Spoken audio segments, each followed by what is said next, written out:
Prvo, kar je, se ukvarjamo seveda z področjem ambulante, to se pravi tisto, kar verjetno vsak od vas pričakuje, da bo tudi končal, da bo doktor imel šprico in iglo v roki, se pravi ambulanta, predvsem za male živali, se pravi za pse, službene pse, ki jih imamo. Drugi del, največji del je, se ukvarjamo z mikrobiologijo, predvsem hrane in pa vode.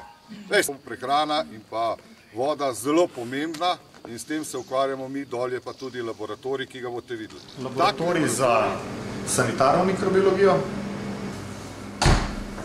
V tem laboratoriju upravljamo analizo hrane, analizo vode, tudi tam je filtracija. V bistvu se vzorci sem prenesejo, voda se prefiltrira in se nanese na gojišče, hrana se homogenizira in se potem ravno tako nanese na različna gojišča. Lahko pokažem en primer, to je primer legionele, tako da v bistvu potem takole zraste na plošči. Laboratorij, ker je to vojska, seveda je tudi mobilni, da ga lahko predstavimo iz enega kraja v drug kraj, na teren in tako naprej in tam izvajamo dejavnosti. Naslednja dejavnost je epidemiološko poizvedovanje. Sami poizvedujemo o gibanju bolezni, širjenju bolezni, predvsem v tujinah, tam, kjer se naši vojaki nahajajo, bodisi v Afganistan, Kosovo in tako naprej. Na podlagi tega izvajamo določene preventivne ukrepe. Eni so, ki jih izvaja zdravstvo, cepljenje, zaščita ljudi, vojakov, preden grejo na misijo. Druga stvar je, ki pa izvajamo predvsem mi, to je upravljanje dezinfekcije, ko se ljudje vračajo z misij. Če ne poznamo epidemiološke situacije določene države, izvajamo dezinfekcijo ljudi in njihove opreme in seveda to tudi testiramo. In naslednja stvar je tako imenovana skupina AVIN, ki ima nalogo ukrepanja v Republiki Sloveniji ali pa na misiji, če bi bili predvsem pa v Republiki Sloveniji v pojavu posebno nevarnih kužnih bolezni.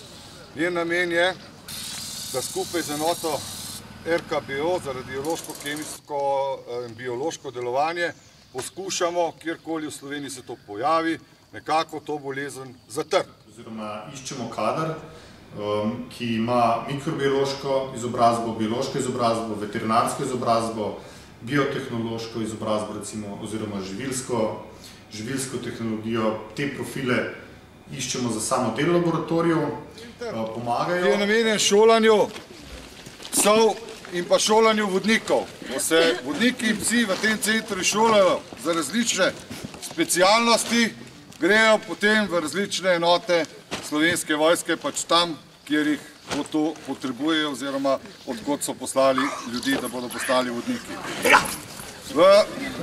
Usposabljamo predvsem za 3-4 stvari pse, v preteklosti jih je bilo veliko več, vendar to trenutno usposabljamo za vojaško policijo tako imenovanega obrambnega psa, potem so psi za iskanje minsko-eksplozivnih sredstev, kjer boste tudi tole zdaj videli, pa malo vam bo tudi inštruktor Čop razložil, kaj to je, potem psi za iskanje prepovedanih substanc, to se pravi mamil, in pa stražarsko-patruljni psi, ki so namenjeni za varovanje, bodi si tako govozat za sabo, vidite, v verigi, bodi si v patruljah.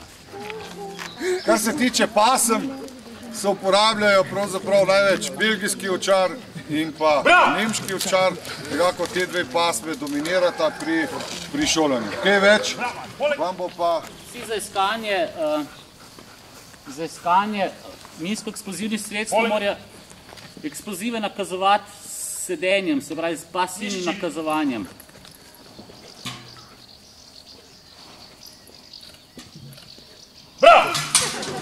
Drugače se z našimi študenti ukvarjamo med drugim tudi z programom dezinfekcije, dezinsekcije, deratizacije v primeru izvajanja ukrepov kužnih bolezni. Za same praktične izvedbe terenskih vaj nekako sodelujemo z enoto Slovenske vojske in sicer z veterinarsko službo. In kolegi nam zmeraj priskočijo na pomoč pri možnosti praktične izvedbe. To sodelovanje nekako je cel čas, praktično lahko rečem, desetletje že dejansko traja in nekako dokaz kakovosti izvedbe samih vaj. Tudi študentje nekako nam podeljujejo priznanje, ki se mu reče pri nas na veterinarski fakulteti Vetko. To je dejansko priznanje študentov za najboljše terenske vaje, katere sigurno ne bi mogli dobiti oziroma ga prejeti, če ne bi dejansko nam kolegi priskočili na pomoč pri praktični izvedbi vaj.